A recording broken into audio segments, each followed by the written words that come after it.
Everybody's got a story. You just have to listen.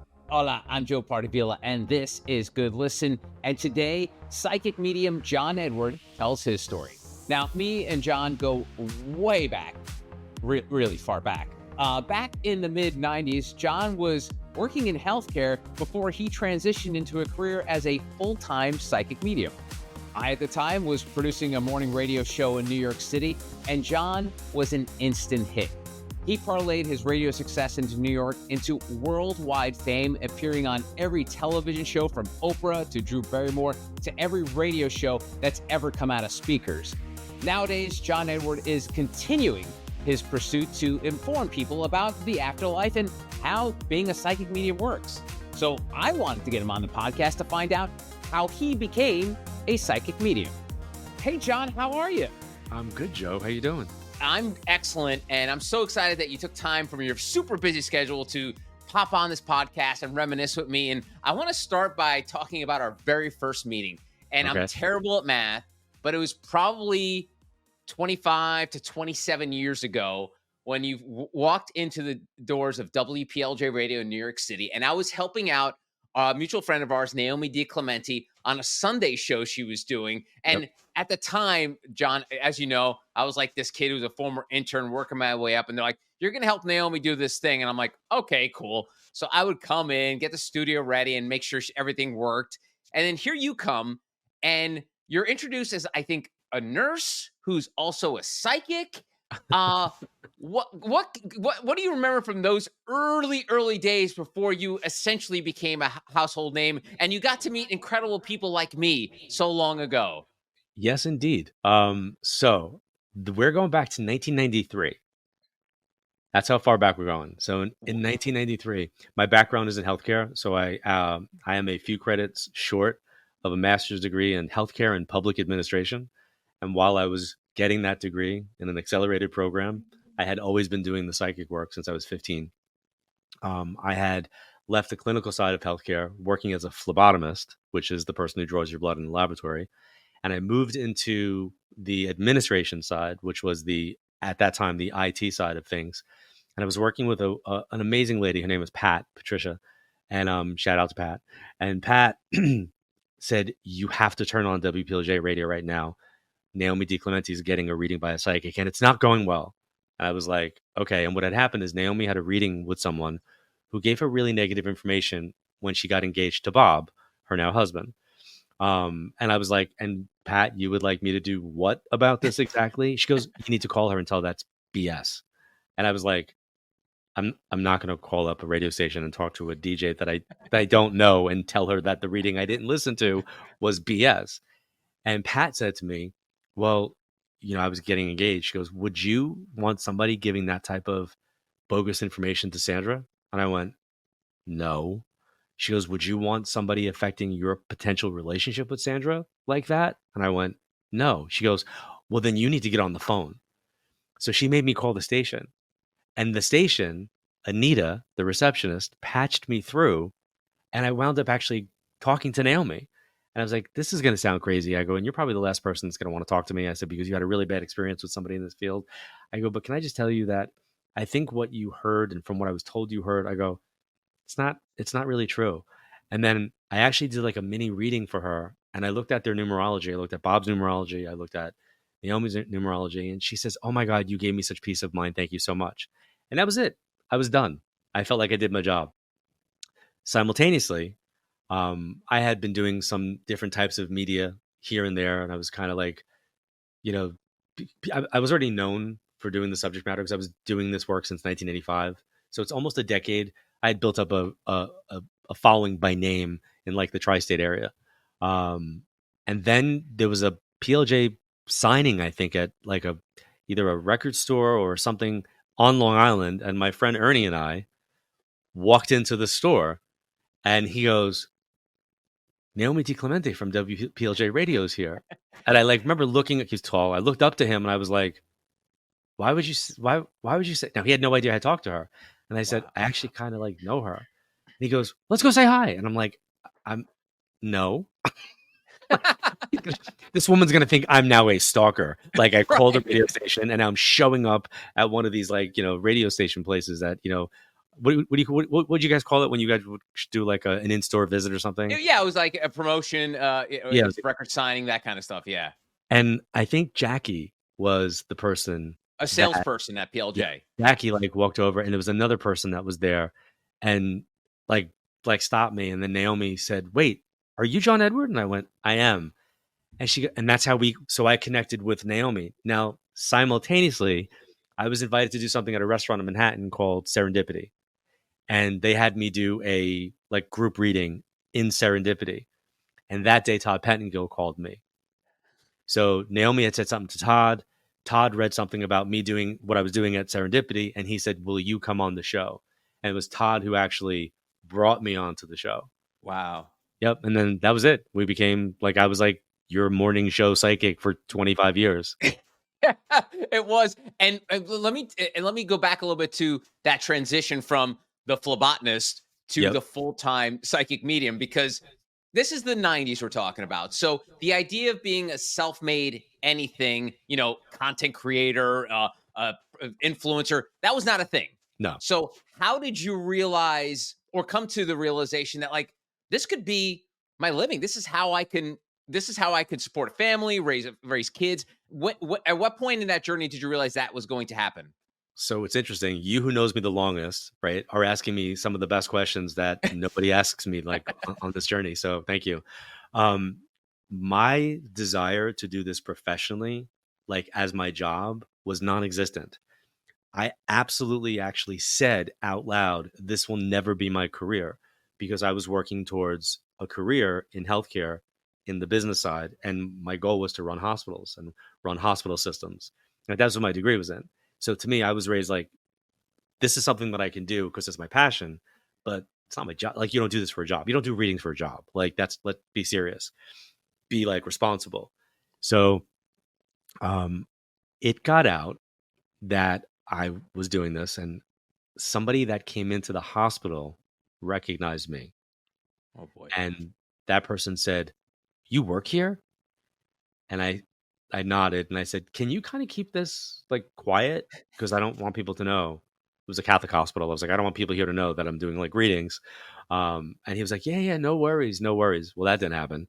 Um, and I was due for a promotion, a title change, and a very substantial raise. And it was like kind of a promise. My main boss had gone out on maternity leave, and I had covered the clinical side of the hospital. And this other woman, Pat, took care of like the business side of the hospital in the information system technology. MIS is what it was called. So I started getting pulled into like VP meetings, and the vice president of the department was like calling me because I knew everybody from the clinical side because I worked in the lab. So I knew everybody literally all over the hospital by name because they knew me from when I was drawing blood. Anyway, my my big boss at the time asked me if I would come and sit into his office. He wanted to talk to me. So I called Sandra at work and I was like, it's happening. I'm getting the promotion, the title change. Like, here it comes. So Mr. Psychic was not Mr. Psychic that day. It was 3 o'clock in the afternoon. I sat in this guy Marty's office. Marty and I shared the same birthday. Really nice man. And Marty said to me, "So what's this talking to dead people thing?" Joe, I literally like had that moment of like a car crash in my head because it Wow. wasn't what I was expecting to have as a conversation. It was almost like it was like, Clark Kent and Superman, two different like worlds. And, here I was like waiting for my promotion at the newspaper. And I like looked at him and he goes, "We're getting phone calls at the hospital where people want to know if you can do readings on your lunch break." Because people couldn't get in to see me. I was booked well in advance. So people were like, "Well, can I come to the hospital and get a reading?" And I remember like looking down at the floor and I said, "I'm in the middle of doing something project wise. Can I come back at 5:30 and can we discuss it then?" And he looked at me and he went, "Sure." So I went back to my office and I literally went, "I don't care who you people need to get, but you get somebody in his family that's in the other side to show up at 5:30." So I walked back into his office at 5:30 And I said, Marty, we could do one of two things. I said, I can either explain to you why you're getting the phone call, or I can demonstrate. And he kind of like chortled a little bit and then went, please demonstrate. And so I did. And then about 25 minutes later, he said to me, you're going to have to leave. And there was like a really big pregnant pause. And I didn't know what he meant. And I was like, it's like, leave my office and don't come back in tomorrow, or like leave right now because you need time to process. And he said, you kind of eradicated like 45 years of a belief system in less than a half hour. He goes, there's no possible way you can know any of the stuff that you knew. And I was like, well, that's why people are calling the hospital. And he goes, gotcha. So that night I left, and it was a very different feeling because like it almost felt like the fabric of my world opened up a little bit. It's the best way I can explain it. Like a curtain opened up. And the next day I got there like an hour early, and he always came in early. So it was just he and I in the office, and he always wore an Indiana Jones hat and a long trench coat. So he was like walking past my office, and I had a mirror that was like right on the side of my desk, so I didn't have to turn around. I could see people walking. So I kind of like looked in the mirror, and he was standing there, and I turned around, and he smiled, and he goes, "Why are you here?" And I go, "Like, why did I come into work today? Like, I don't have a job. Why am I here?" And he goes, "No, but why are you here?" And Wow. it was such an intense statement. And I went, because this is what I went to school for, and this is where I'm supposed to be. And he went like this. He went, now, he was one of the people who promised me the raise and the bonus and the promotion and the whole thing. So it was kind of a guarantee. Again, synchronicity. Sandra said to me, my wife, not at the, but she said to me at the time, um, we had just gotten married. Why are you killing yourself like doing like two jobs? You're like you know you're working two jobs. And I was like, well, one's my job and career. I go and one's my passion. I said, I have to do that. She goes, why don't you just do your readings? And I was like, absolutely not. And she wouldn't drop it. She kept pushing it. And Wow. I was like, Sandra, I'll make a deal with you. I go, if I don't get the title change, the promotion, the bonus, like all the stuff that was promised, I'll take that as a sign from the universe. And I'll do the readings full time. She's like, yeah. She's like, I don't know, like, but I'm gonna be really completely transparent here. It was a guarantee. So it was the ending of an argument with my wife, not a universal like promise. So Right. then not too long after that, my boss came back from maternity leave, and she and the other guy sat me down to talk about my increase. And what it was supposed to be was an 18% increase to bring my salary up to where the job should have been. Huge, right? Yeah. They told me I did such an amazing job that I was going to get a 3% increase and not the normal 2% that everybody they kept talking, but all I heard was in my mind, holy shit, the universe is calling me out because I made that statement that if I didn't get what was promised, I would leave. And I knew in that moment I was done there. Um, and I waited, and I gave them 10 weeks notice. I made my last official day, Halloween of 1995. Of course. I created, because I'm extremely like OCD. I created a manual on how to do my job in that 10 weeks, because it was a computer job where like all these projects had a beginning and a middle, and they were ongoing, and anybody coming into that position would have been like, I have no history here. So I created the history of all the projects that I was responsible for the person who was coming into my position. She sent me flowers, because she said I made her a superstar. And then the like really the top vice president of the hospital, who I knew from the laboratory days, made a special trip over to the building that I worked at, and in front of everybody berated me and said, "What is this crap? You're leaving this place to go read palms. Like, are you out of your mind?" He was like, when you come crawling back here, if you leave this place, if you come crawling back here, he goes, I will personally make it my mission that you will not be hired. He was like, you're on the fast track here. You're on the fast track. Why would you leave? And I smiled and I said, Sean, I am not leaving to read palms. He goes, "Oh, thank God." I go, "I'm leaving to talk to dead people." And he just turned bright red. He was really upset. He saw himself in me because he came through the ranks of the laboratory in the same way. Anyway, long story short, fast forward to Crossing Over, and I think it was the first season of Crossing Over. They announced me, and I walked out, and there was Sean right in the audience, front and center, clapping Wow. away. And I just was like, "Wow, this is like karmic." It was kind of cool. So that was the journey. That's how it Wow. happened. Now, I've met your wife Sandra a bunch of times. She's a great lady. Obviously, you outkicked her coverage, and she's way above your pay grade, as they say. But I wonder how many women or partners would say to their significant other, and be like, "Yeah, quit that steady job and be a psychic." I mean, have you ever played that back in your brain of like how lucky you were to have her in your life? Always. When I tell you that there would be no John Edward without Sandra, there would have it never would have happened. I personally wouldn't have done it. She was the one who pushed. I wouldn't have done it because I wasn't raised that way. I was raised that you have to have a real job. You have to have a degree. You have to have, continuing education. You have to like all of that was how I was raised. And that was my mindset. So, you know, to do this, I I can't even tell you. I don't think I would have done it on my own. Like if there was only just me and I wasn't involved with anybody, I don't think I would have given myself permission. So yeah, it's definitely I say this all the time. Without Sandra being that supportive, and I even said to her, like right after, I go, "What if I can't do this?" And she's like, "What do you think? You lost your job? You lost your powers?" I was like, "No, no. I know I have my abilities." I go, "But what if we can't? What if I can't pay our mortgage?" Like that was a. She goes, "Well, if you can't pay your mortgage," she goes, "then you'll get another job." And she was like looking at me like, "What is your like?" She was like, "You like? Are you stupid?" Like that was literally how she approached it. Wow, But she's that's also the awesome. same person that while I was doing Crossing Over, there was a very powerful reading. And I remember we were in bed because it was like 11 o'clock at night that Crossing Over first aired on the Sci Fi channel. And I remember sitting up in bed watching this one episode. And I looked at her and I was like, isn't it cool? What? Because I never really watched myself. So now I got a chance to watch this guy that looked and sounded like me doing reading. It was a really accurate, very profound uh, reading about a son that was coming through for his family.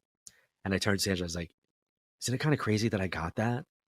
And instead of going, yeah, that was amazing or good job, she was like, dude, they gave your ass a show. You best be getting fit like that. Like, that's who she is. So it Oh, wasn't like, good job, like, great job. It was like, wow. that's who you are. That's what you do. Like, what you want to be, you want to party? Oh, that's awesome. That's remarkable. And during that journey of you making the jump to a full-time psychic, you were a big part of the Scott and Todd Morning Show, like you've joked earlier. You were the official psychic. And for folks listening to this, who are unfamiliar with Scott and Todd, they were on radio in New York for decades and decades. Scott was a rock and roll Hall of Famer. Todd was a big radio star, and you were just a regular. You were a recurring character, as they say. You Yeah. would come on at least once every 6 months or so. And I Or more, remember to this more than that. day Yeah. yeah, yeah. I remember to this day that we would promote that you were coming on the show on Wednesday, and they would call on Tuesday and be like, "Hey, can I stay on hold for the next day to speak to John Edward?" What do you think that's about? Like, I mean, obviously, what you do is an incredible gift, and we're going to get into what it actually is in a moment. But like this idea of the number of people that want to speak with you, what do you think that is? And I know you always you try to be humble about it, that you're like this vessel, but tell me about this connection with the audience and community that you've built over the last few decades. I think what's important is the approach. So my dad was a New York City police officer and a career military guy who hated the subject matter. Didn't want my mom to even be a part of it. Wouldn't want, when my grandmothers would have psychics come to the house, and my mom was very into the subject matter. My dad was not. So I think because I knew he was so in opposition of this work when I got involved with it, I always felt like I had him, like the two old guys in the Muppets, like, in the Yeah. balcony, like, ready to pounce on every word. That was the person that I always felt in the back of my mind. I was like, could he poke holes through this reading? So I would deliver information that hopefully people were going to connect with. And I think that radio is such an intimate medium for a medium that, people would say to me all the time, like, you made me late for work because I couldn't get out of the car. Like, I had to hear the reading. I still have people to this day, and I've done radio in almost in every state. I was like that guy for a radio station because people would talk, and they would be like, "Oh, you do Scott and Todd? Oh, you need to come on." I'm like, "Well, don't you want to talk to me first?" Nope. If you're good enough, Scott and Todd, you can come on. You know. Then I did, Kid Craddock, and that was another show. So it's like all these different radio shows, and the intimacy of radio, I prefer to this day to television because it was live. You couldn't be accused of editing. It was just really personal. So I think people felt and heard and experienced the raw, natural integrity of two people communicating, me and the person that I was talking to on the other end. They inherently got that these were people in their houses calling to a radio station that I was sitting in, and they became part of the show. It was very intimate and it was very real. And people still to this day will quote, like, I'll have somebody say, "Oh my God, your favorite WPLJ radio reading you ever did was the lady who was dancing with her husband in the basement who had a diner booth." And a dance floor. Didn't they have a dance floor in the basement? Yeah. And a jukebox. They'll still bring that person up. I'm That's like, so funny. 25 years worth of radio. That's the reading that everybody comes up with, right? Wow. So That's so cool. And also during this journey where you're building up a reputation of being the star, your go-to radio, you get a TV show out of it, which to this day, I think looking back at it, you're probably like, how the F did someone give me a TV show? Like, and it ran for several seasons. What was the experience of being like a star of your own show? a little surreal. And I didn't really see it as that. I saw it as this like ridiculous, awesome weight, this responsibility of representing the work, like representing the subject matter. Like somebody said, here's a flame. Don't let it go out. Like that to me was like, okay. And meanwhile, you have producers and editors and network people constantly blowing on the flame, trying to like blow it out and trying to stop that from happening. The way the show came about is I had a book that was coming out, and I said to the stupid me, they said, you have to promote this. I go, I'm good. I said, I've got a ton of radio connections. We're ready for that. And the publicist for the book company said, no. And I said, no. And she said, no, radio's not going to sell books. Television sells books. You're going to have to do the talk show circuit. And I said, yeah, I don't do TV. I do radio.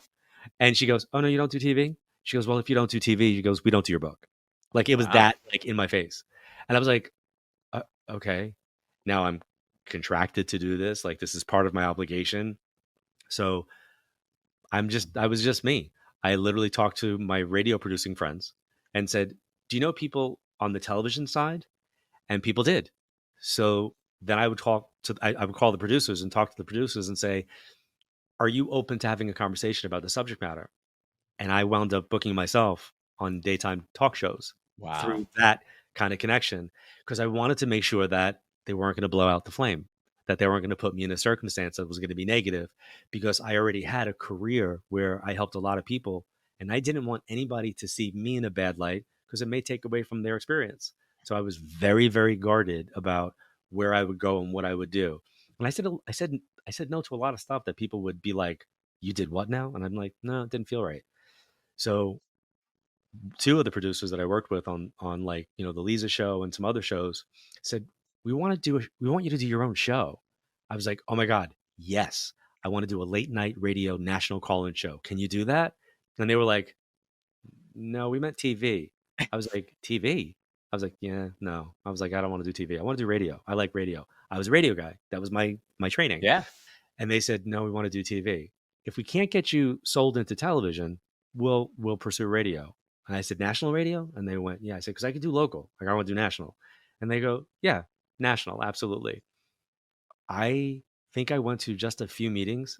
And then the next thing I know, I was in like a pilot for Crossing Over, filmed on the Maury Povich set. And I remember standing there going like, what is absolutely happening right now? Like, I never thought that was going to happen. Like, I really, honestly, it's not something I wanted. It's not something that I manifested. It's not something I was looking for. Radio I wanted. This I did not. So it was kind of like I went where the universe guided me. And when people say, why you? I think it's because it was the the ability with how I utilized it to teach. And I didn't make it about me. I made it about the subject matter, which is kind of my still focus. Yeah, that's awesome. Um, Now let's get into your gift. So we've talked about, we've made it clear during this conversation over the last 20 minutes that you are a psychic medium. Right. But what does that mean? Like, what do you describe what you see, how you feel, and for folks who are initiated with the way you work, how do these sessions go? So let's start exactly how this gift permeates through your soul. So I like to not use the word gift. I like to use the word ability. So Okay. what happens is the way we have senses, we have psychic senses. And I'm basically just tapping into my psychic senses and paying attention to what it is. Like we all have muscle. And when people go to the gym and work out, they're going to develop their genetic ability to increase their muscle. But now, if they really work out, if they eat correctly and they take supplements and they're hitting the gym hard, they're going to get in their best shape possible. So I'm kind of like equate fitness and this in the same way. I worked at it. Like I worked at being the best I possibly can. So I sit with the client and let me differentiate the difference between a psychic and a medium. A psychic is somebody who uses their ability, reads the energy of their client, and talks about what's happening in the now, what's happening in the past, and then what's coming up for them, like past, present, and future, and gets into maybe some of the lessons of what they're kind of maybe working with, obstacles or blockages. A medium is somebody who uses that same psychic ability of maybe seeing, hearing, and feeling energy, but now it's going to be utilized for people in the spirit world, the afterlife, to kind of connect through. So every medium has to be a psychic first, but not every psychic is a medium. There's definitely a difference. Although if you're on TikTok or social media, everybody calls themselves psychic mediums. There's no differentiation, and people need to be very, very, very, very careful. And never surrender your skepticism just because somebody has the word psychic and medium in front of their title, because anybody could like pop up an account and call them that. So be very, very careful with all fields in metaphysics because there's not a lot of safety guards that are out there. So you have to be very discerning and look for information, not somebody putting on a performance, not somebody who's a great personality, not somebody like just be really, really careful. Look for validation and information in what they're saying. Okay. So so what do you see during these sessions? Like when you because like you said, you're speaking, like you said, you talk to the dead. What exactly are you seeing? What are you experiencing during these sessions when you're speaking to someone? So it depends upon what the person wants me to see. So if somebody's, relative is giving me information, they'll give me maybe a scene from their life, a moment to validate something that just happened like that day where they're sitting. Um, It really depends. But all of it is to validate that there's a survival of consciousness, a survival of love, that our loved ones and friends are still with us, that they want us to know that they're still with us. And to help validate that, they've got to give us information. And let's pull on that skepticism thread because you brought it up. If someone's watching this on YouTube, there's probably on the sidebar, there's like 500 videos debunking psychics. Sure. People like the amazing Randy have made a career out of debunking any Sure. kind of spirituality or science. What do you say to those folks? And I know, and trust me, I know the answer to this because the guy from Long Island has never left you. Yeah. Like go F them. But like, what do you say to someone? Because maybe your fans will be like, "Oh, I went to see John Edward." Someone will be like, "Oh, well, what are you wasting your money going seeing that guy?" So, what do you say to the skeptics out there? I have a couple answers, right? So one, for the people who don't know me from like, radio days, and they don't know me from Crossing Over or the second show that I did, or any of the appearances that I did on like every show that was out there. They may know me from being the biggest douche in the universe on South Park, right? I have an entire episode dedicated to me, for that. So they learn about me that way and they go to YouTube and they learn more about me and an awareness gets raised. So I'm always about raising awareness. I've always been about raising awareness. And I want people to learn about the subject matter so that they don't have to go to a psychic, so they don't have to go get a reading, that they just have an understanding that life and love are eternal. But when it comes to the skeptics, we have to differentiate the difference between a skeptic and a cynic. And a cynic is somebody who's made up their mind that nothing's possible. Zero. A skeptic is going, I'm not sure. I'm agnostic about it until I have further proof data and I can analyze the reality of it. So to me, I want everybody to be skeptical, specifically in 2024. Like I said, you cannot go on social media. I did a test about 2 weeks ago on TikTok, only TikTok.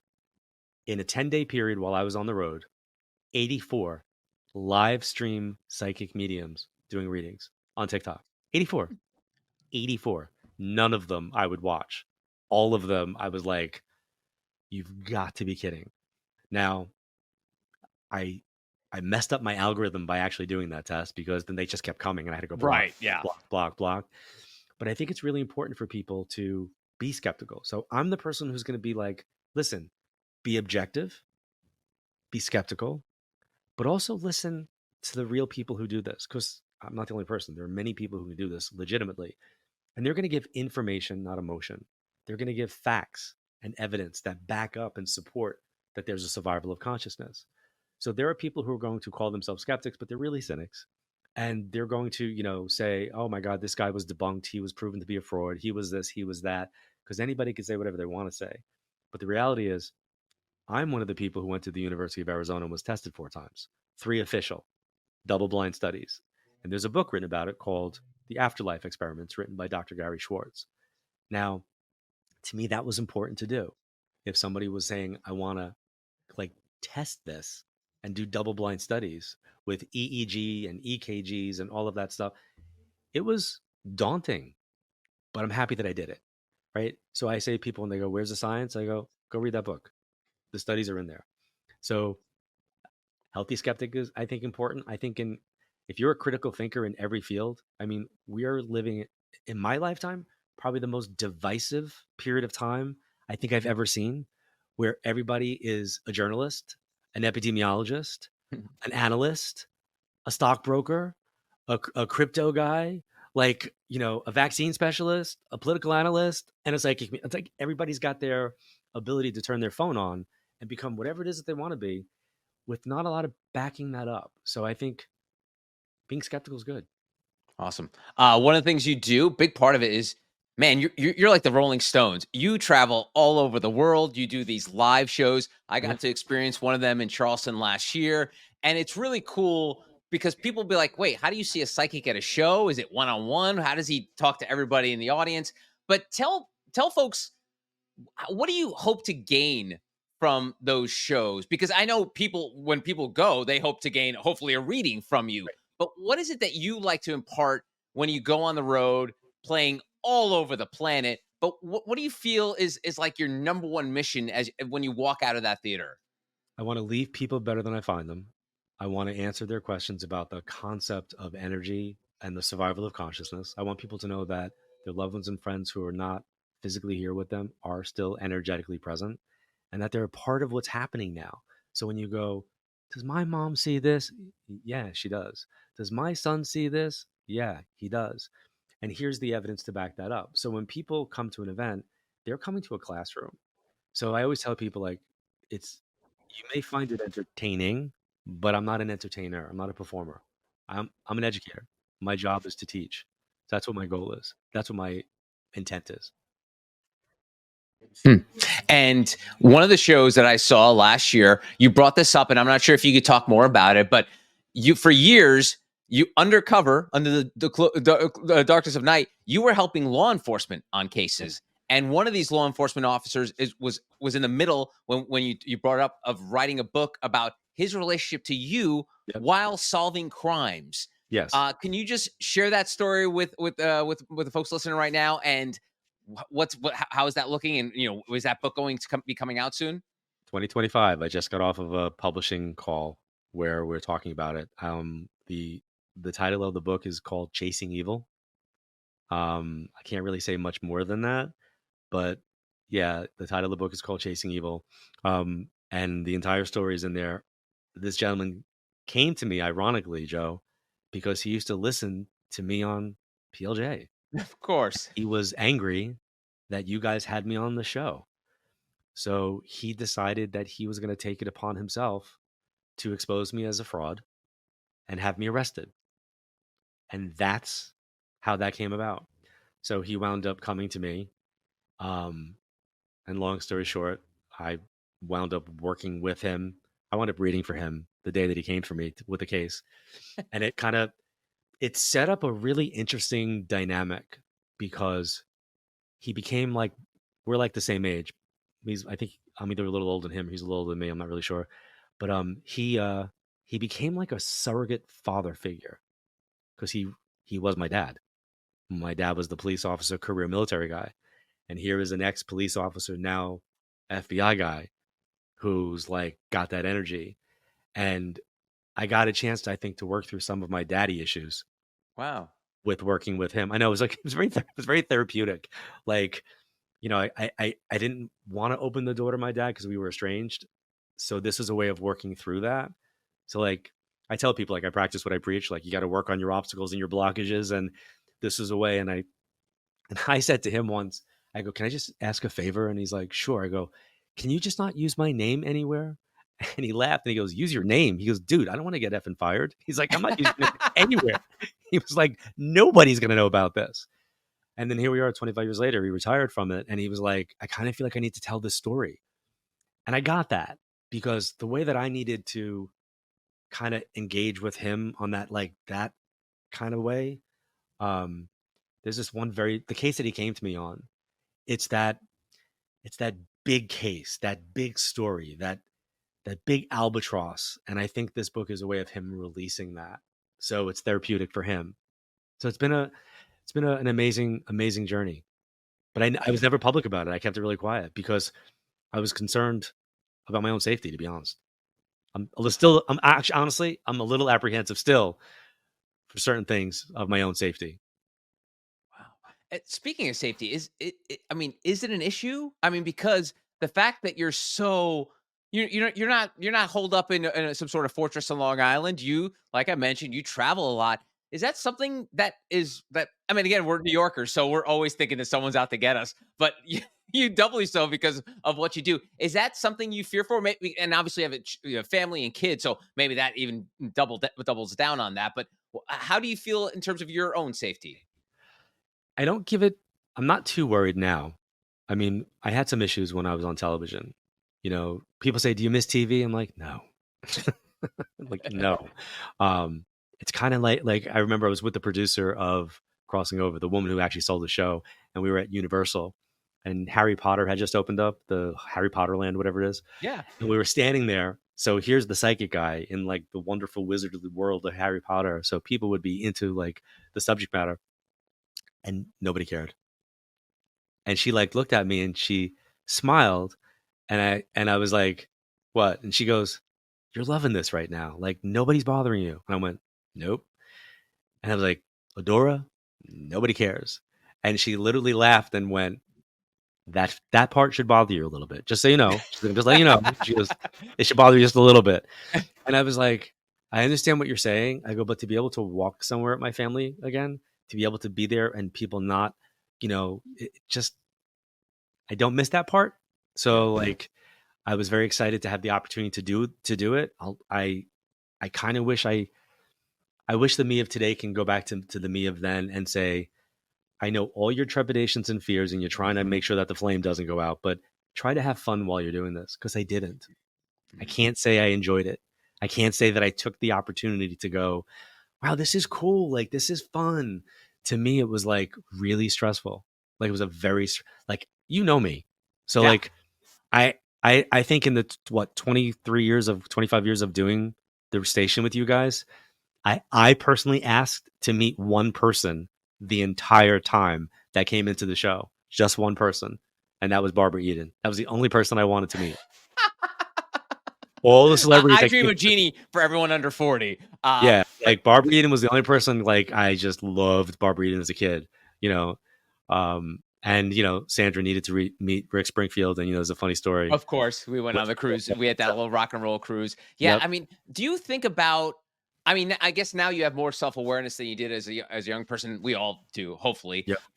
But just sort of the domino effect or 6 degrees separation, whatever metaphor analogy you want to use, of like how these little things all led to where you are today, and the fact that Sure. you were able to carve out a remarkable career. Like I said, in a time where you couldn't just be a self-made person, like you needed someone to call you and be like, it's like if you're a major league player, you gotta get called up to the majors. You're a star, kid. You made it on your own. Obviously, you had people around you that supported you, helped you, but like all these chains of events that led to this. Do you look back and like if you just take one domino out, if it screws it up? I mean, do Yeah. you reflect on that? All the time. And that's where gratitude comes in. I have a lot of gratitude for the opportunities. and I never take that for advantage. So even though I might not have enjoyed the television part on one level, the gratitude for the reach and getting a message out there has not. That's always been there. Hmm. Always. John, if folks want to get in touch with you now, keep up with everything that's going on, there's books.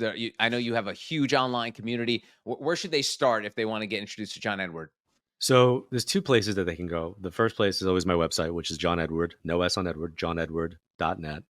But I left television in 2008 and I launched an online community.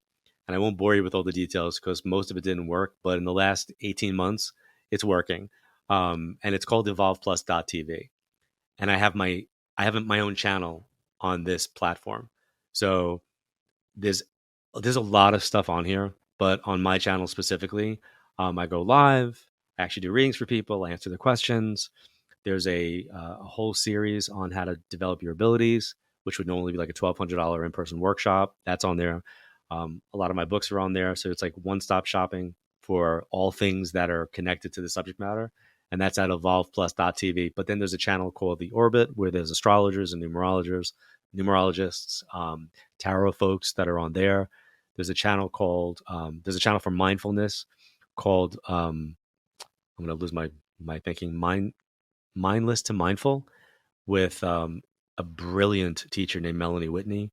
There's a channel for grief called The Journey. There's What's Cooking group that's there. We have a fitness group that's now starting, a fitness channel.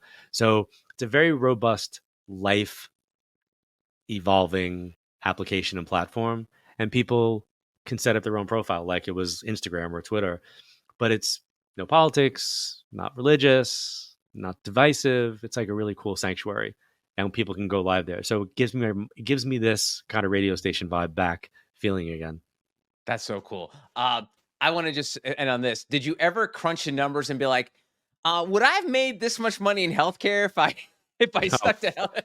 No, because I've made money, I've lost money, I've made money, and like when I left TV, I think the funniest moment was when I said they wanted me to do another 3 seasons of the show that I was doing, and I said I can't. I need to teach, and you guys aren't going to let me teach. I'm going to go online and teach because I saw this whole platform, like what I'm doing now. Like I saw it clear as a bell. It didn't exist. Well, it didn't exist for a reason because the people in the zeitgeist wasn't there yet. So I created it. Like I literally hired all the programmers to create what my vision was, and it didn't work. And like it almost bankrupted me, to be honest. Wow. So yeah, it was a huge and Sandra was great even through that. She just said to me, "So are we done doing this now?" Like it was like, "Are we done doing this?" Like, it was a very overwhelming financial albatross, and I couldn't understand why it didn't work. Well, the timing wasn't right. People weren't there yet. This was 2009. Oof. Yeah, exactly. Somebody said to me, I went to a venture capitalist person. And I was like, is this something you guys would invest in? And he goes, you're too early. He goes, the only thing people are doing like this online subscription is porn. He goes, and I don't think that's your audience. And I was like, I'm like, maybe it is. I don't know. I mean, you are a handsome man, John. I appreciate the time, man. Thanks a lot. Thanks, Joe. And that's today's Good Listen. I'm Joe Pardavila. You can always connect with me on X, LinkedIn, or Instagram at Joe Pardavila or on TikTok at J Pardavila. If you want to shoot me a note and tell me your story, you can email me, joepardavila@protonmail.com. If you're watching this on YouTube, it would be awesome if you could hit that big old thumbs up button. And if you're listening on Apple or Spotify, leaving a 5-star review would be greatly appreciated. Thanks for listening. I'll see you next time.